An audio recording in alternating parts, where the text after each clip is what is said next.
वस्तु का मूल्य। बहुत समय पहले की बात है। एक गांव में एक बूढ़ा व्यक्ति रहता था। उसके 2 बेटे थे।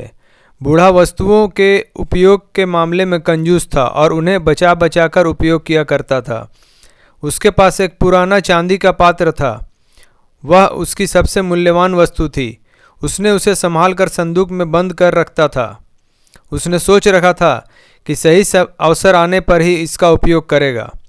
एक दिन उसके यहाँ एक संत आए। जब उन्हें भोजन परोसा जाने लगा तो एक क्षण को बूढ़े व्यक्ति के मन में विचार आया कि क्यों न संत को चांदी के पात्र में भोजन परोसूं। किंतु अगले ही क्षण उसने सोचा कि मेरा चांदी का पात्र बहुत कीमती है। गांव-गांव भटकने वाले इस संत के लिए उसे क्या निकालना। जब कोई राजसी व्यक्ति मेरे घर पधारेगा तब यह पात्र निकालूंगा। यह सोचकर उसने पात्र नहीं निकाला। कुछ दिनों बाद उसके घर राजा का मंत्री भोजन करने आया।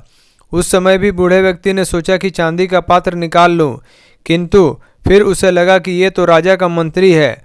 जब राजा स्वयं मेरे घर भोजन करने पधारेंगे तब अपना कीमती पात्र निकालूंगा। कुछ दिनों के बाद स्वयं राजा उसके घर भोजन के लिए पधारे।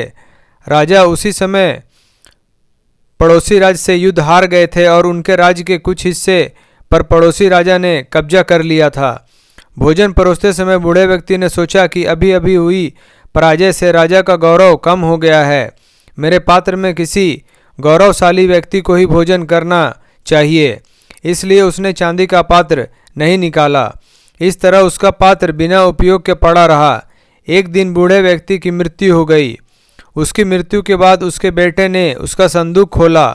उसमें उसे काला पड़ चुका चांदी का पात्र मिला। उसने वह पात्र अपनी पत्नी को दिखाया और पूछा, इसका क्या करें। पत्नी ने काले पड़ चुके पात्र को देखा और मुंह बनाते हुए बोली, अरे इसका क्या करना है, कितना गंदा पात्र है, इसे कुत्ते को भोजन देने के लिए निकाल लो। उस दिन के बाद से घर का पालतू कुत्ता उस चांदी के पात्र में भोजन करने लगा। जिस पात्र को बूढ़े व्यक्ति ने जीवन भर किसी विशेष व्यक्ति के लिए संभाल कर रखा, अंततः उसकी ये गति हुई। सीख: किसी वस्तु का मूल्य तभी है जब वह उपयोग में लाई जा सके। बिना उपयोग के बेकार पड़ी कीमती वस्तुओं का भी कोई मूल्य नहीं। इसलिए यदि आपके पास कोई वस्तु है तो यथा समय उसका उपयोग कर लें। दोस्तों, आपको हमारा वीडियो पसंद आया हो तो लाइक करें, शेयर करें, सब्सक्राइब करें और हमारी नई वीडियो के लिए बेल आइकॉन जरूर दबाएं। धन्यवाद।